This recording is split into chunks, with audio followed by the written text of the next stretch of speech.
Hey, I'm Zach, Johnny's producer on his podcast, Masters of Wealth. Today on the show, Johnny's sitting down with Tim Storey, an acclaimed author, world-renowned speaker, and a regular guest on Oprah Winfrey's Super Soul Sunday, Grant Cardone's 10X Growth Con, and Steve Harvey's weekly Facebook Live sessions. Tim's known as the comeback coach, and that couldn't be more fitting for today's show, because on this week's episode, the guys are talking about, you guessed it, coronavirus. We actually recorded this episode remote, so don't let the audio quality get in the way of Tim and Johnny's masterful conversation. Thanks for listening, and enjoy.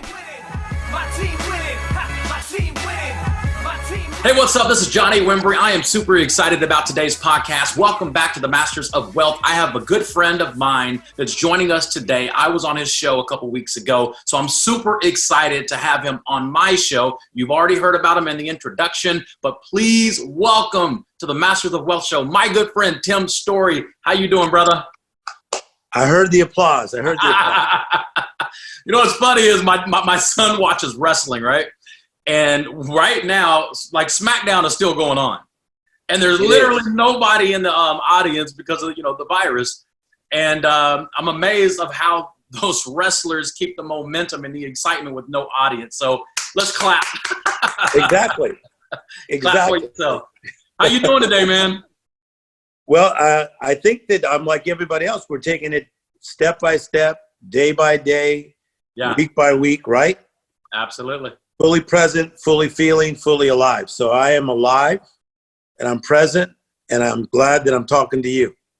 I'm extraordinarily excited to be with you. I've been following you and a lot of your inspirational messages with the spiritual and biblical background with everything that's going on.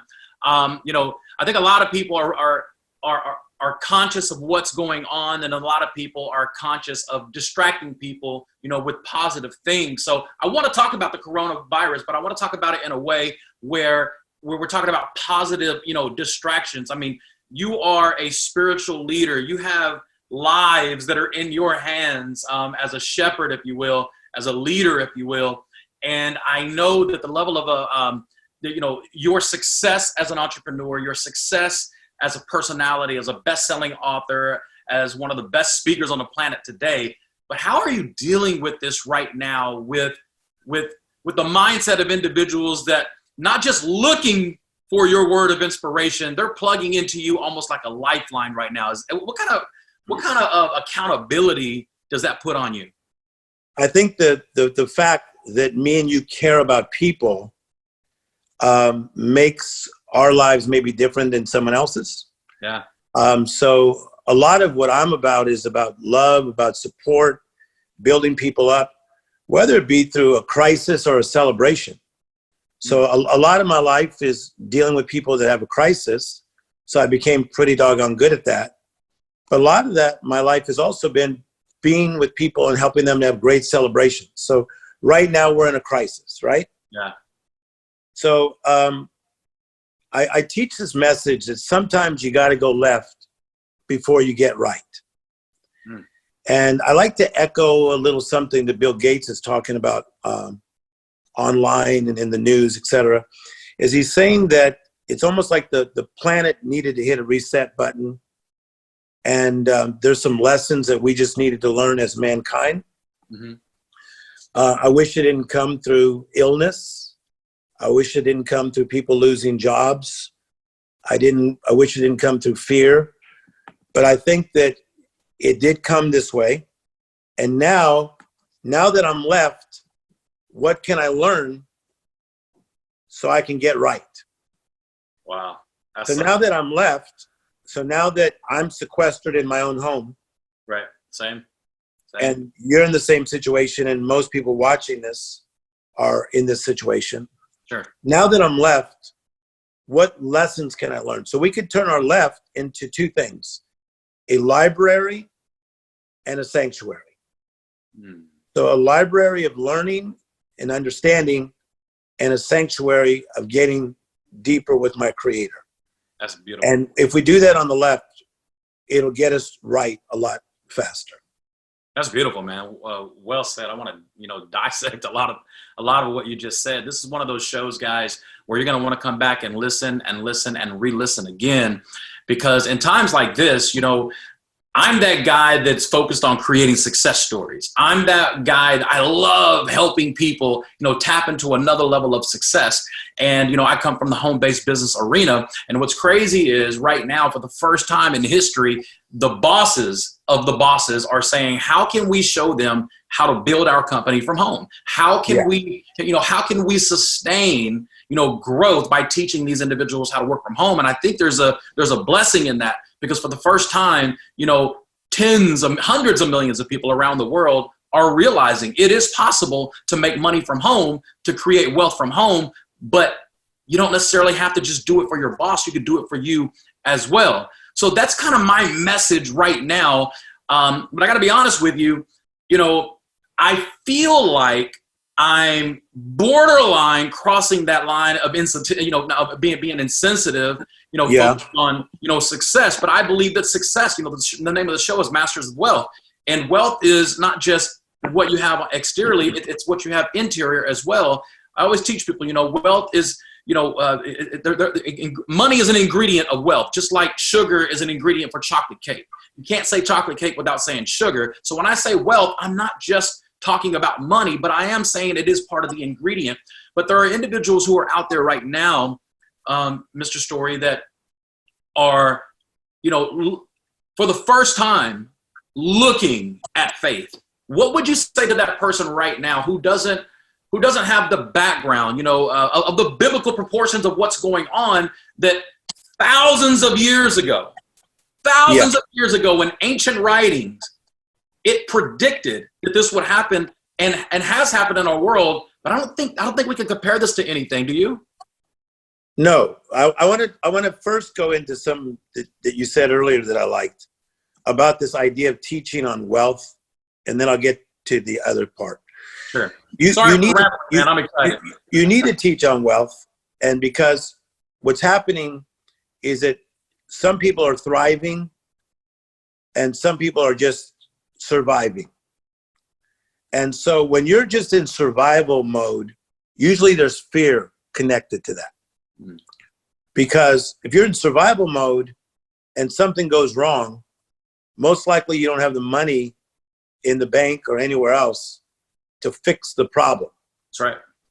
So Johnny, you're trying to take me from surviving to thriving, and that's going to give me leverage. It's going to give me leverage in my mind. It's even going to ease my soul, because I'm going to think to myself, oh, wow, my relative just lost their job, but I could probably help. Or my brother lost his job, I could probably help. Does that make sense? Absolutely. So really what you're teaching is unselfish rather than selfish. I love that. Thank you. Because we want to live in abundance so we can have an overflow that we can bless other people. You want to be blessed to be a blessing. That's right. Okay. So going back to the other thing is, it's very simple. If you have a watch and it gets broken, you take it to the jeweler. You have a car that gets broken, you take it to the mechanic. If your life is off, I think it's smart to go back to the Creator and find out what some of his thoughts are. And so from the biblical standpoint of 5,000 years of wisdom, if you just take the Psalms and the Proverbs and just stop there for a second. Stop there. If somebody just lived in Psalms 23 every day for the next 7 days, I guarantee you, your high blood pressure would just come back to a better place. Because the Lord is my shepherd, I shall not want. The word want means I shall not have anxious desire. So what? The Lord is my shepherd, I shall not have anxious desire. The Lord is my shepherd, I shall not have anxious desire. So the more I meditate on that, I don't really have anxious desire. Like truly, I don't. How come you don't? Because the Lord is my shepherd. What does the shepherd do? He guides you, he guards you, and he governs you. So the Lord is my shepherd and your shepherd. He is guiding me, which he is. He's helping me to lead millions of people, which I do. He's guiding me. He's guarding me in protection, and he's governing me in administration. So the Lord is my shepherd, I shall not want. So you have people who are watching this for the first time. They come from different faiths, different beliefs and Yeah. backgrounds. And somebody's hearing you say that right now. And it's funny that you pointed back to Proverbs and Psalms, because, many of my principles, even the book that I wrote, I would say 90% of the principles that I teach come from, Proverbs and Psalms. And I've even found, some cool things in Ecclesiastes. But right now, it's not the message of doom and gloom. It's not the message of, we're motivating people by fear. We're motivating people by, inspiration and what's going to come after this. How do you rebound out of 100%. And the other thing in respect to everybody's faith, I just got off another program I was just on with someone from a completely different faith. I was on Oprah's special called Belief, and that was people from all faiths. So I respect all faith, and I respect no faith. Right. So when people say, I rely on myself, hey, that's pretty good, because you're made in the image of God. And so God's pretty creative. Right. He created you. So whether you believe in him or not, if you believe in yourself, you're doing pretty good. But if you put that belief in yourself and the belief in your creator, then you got like bam, bam, bam. That's how I look at it. Wow. I was watching one of your messages that you just delivered, I believe, in the last 7 days, like 7 to 14 days. There were 2 back to back. But the one that really, really stuck out to me that I just watched, give me the title again. I just said Staying Steady in Unsteady Times. I wanted you to say it correctly. Staying Steady in Unsteady Times. I want you to share a little bit about, from that subject, if you will. Yeah. Please. So what happens is the word steady means to be firm. Okay.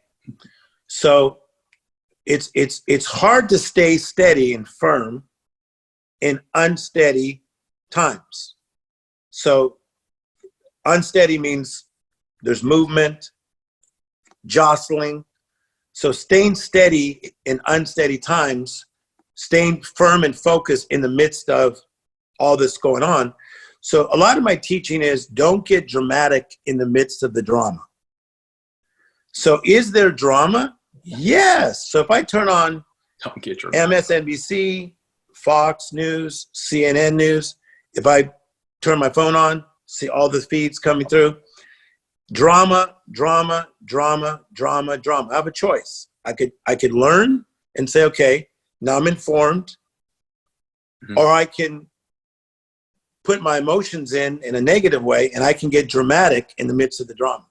So to stay steady in unsteady times is to not become dramatic in the midst of the drama, but you become so steady that you become the person that is an oasis for your entire family. And this is what's so needed, okay? So watch this, how cool this is. So staying steady in unsteady times. So you become that firm foundation. Now, don't you feel like you've been that way a little bit in your own family? Oh, absolutely. Yeah. Okay. Has it been needed in your family? It's been needed. Absolutely. Okay. So how am I going to do it? I'm going to do it by what I say, the power of words. I'm going to do it by my actions, by my reactions. See, had you canceled today, and my people would have said, man, Johnny canceled. He's so down, he can't even do it. that wouldn't have helped me. Right. Wow, that's good. Okay. That's so good. So you're steady in unsteady times by showing up, by speaking certain positive words in the midst of crisis. And then, Johnny, one of the things we have to understand is that if we reflect and we see the times of World War II, you had Hitler and Mussolini. You go into the Korean War, you go into the Vietnam War. We're talking about America now. You look at all the things, the crisis that we've been through. We will get through this one as well. Absolutely. But there's a lot of life lessons that can be learned in the midst. That's for sure. That's for sure. And, you said so much in such a short period of time. Staying steady, that sticks to me. Probably in a way that I can't articulate at this time, but, being the head of my house, Yes. Being that father figure, that parent figure, being a husband to my wife, us standing strong with positive distractions with our children, is part of the cure.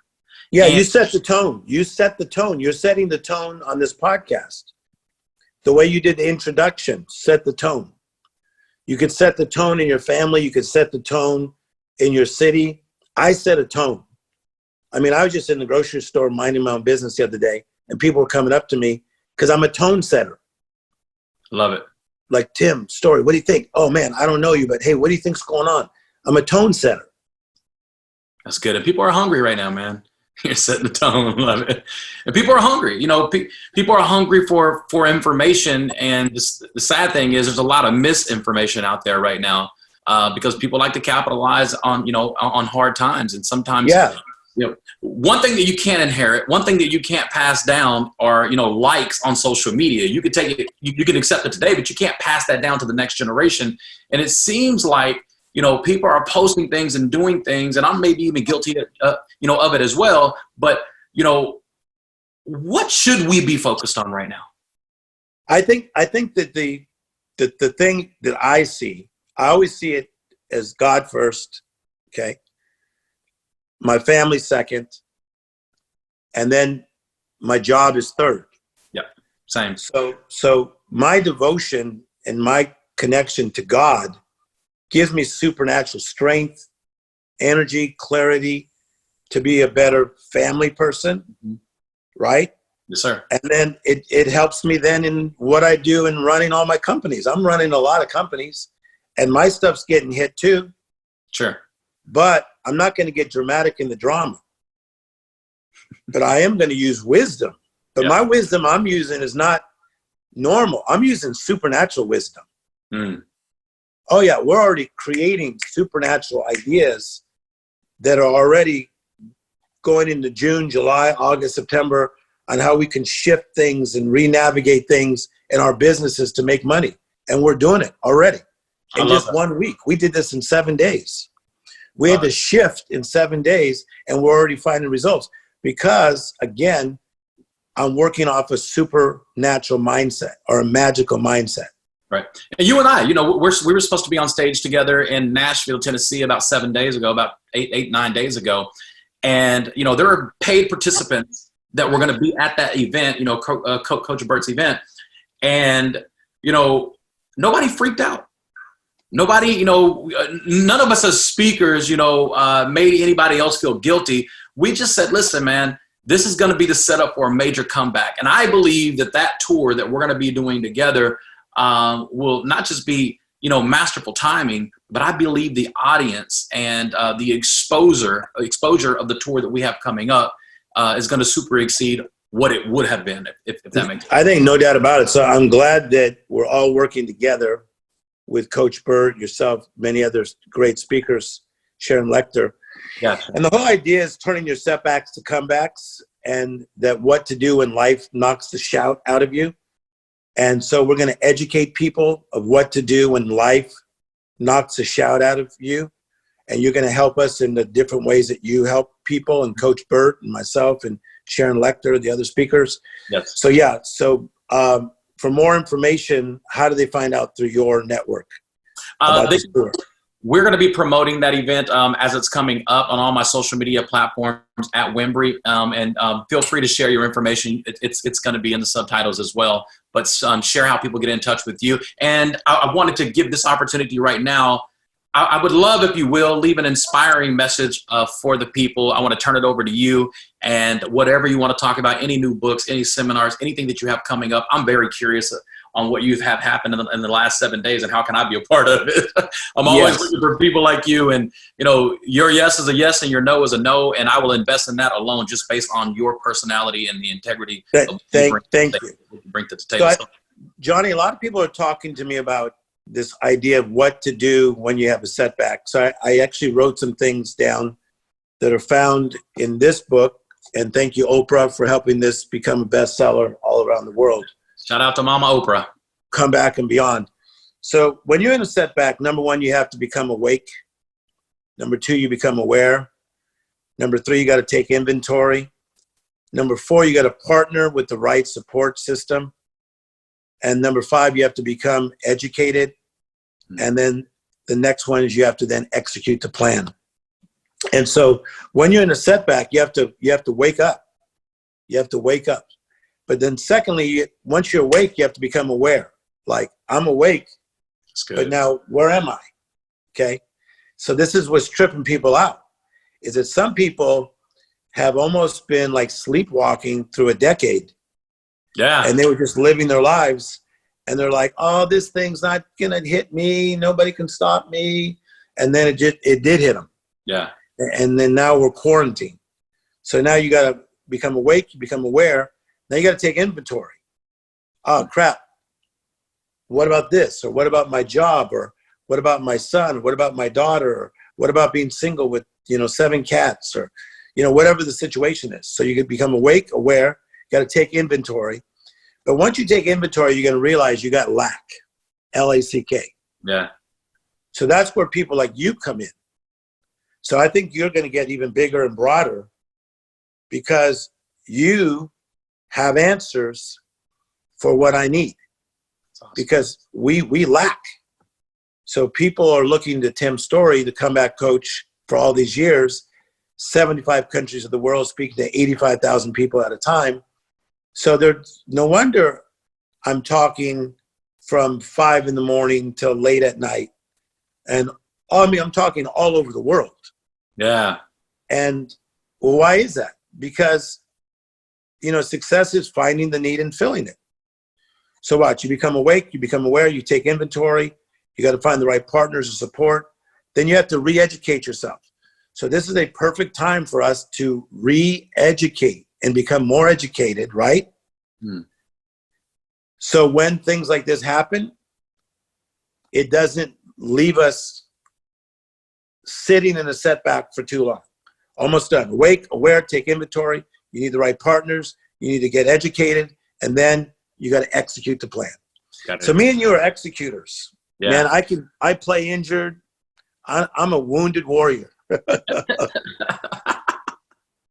And a wounded healer too. Ooh. Yeah. I'm a wounded. That's a book. I'm a wounded healer. That is a book, brother. You got to write. Yeah. I could be hurting, but I'm still helping. Yeah. I'm telling you, you will hurt less when you help more. Wow. That walking ball of wisdom, man. When you say self-inventory, that is something that I've been practicing for almost 20 years now. I actually learned it in acting school, and acting school was a lot of therapy for me. I went to acting college. And one thing about self-inventory is you're not just counting the things that you like, you're acknowledging and counting the things that you don't like. Yes. And, when I used to work at a burger joint, I worked at Wendy's, I worked at Brahms, I in high school did burgers, right? There's one time of the year or 2 times of the year that I absolutely hated, and I would figure out a way not to go to work as a teenager, is when they had inventory. Because in inventory, what you have to do is you have to count everything. And it didn't make sense to me because I wasn't the owner. I was an employee. So I didn't think like an owner. I didn't think like, why are we counting the water that can never be used? Throw it away, discard it. No, you have to take inventory of the things that you can't use, the perishable things that have spoiled. You just can't throw them out. You have to take inventory. So self-inventory is not just you counting things that you like about yourself. It's also acknowledging the things that you can be better at.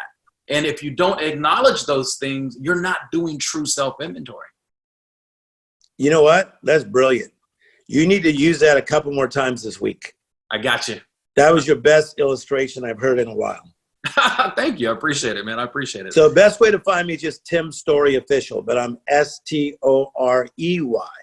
Tim Storey Official. There's another guy named Tim Storey who's my friend. He's a director. He did X-Men. I didn't do X-Men. But Tim Storey Official. Best way to find me. And we got that dropped right below us. One other thing, if I can get a bonus from you for 60 seconds, if you will. I have a cousin named Roderick Epps. I grew up with him. He wasn't even a cousin. He was like a brother to me. Spent the night at my house during the week. We walked to school together every day for 3 years, about 2-mile walk. He just lost his son, who's 21 years old, died of a seizure.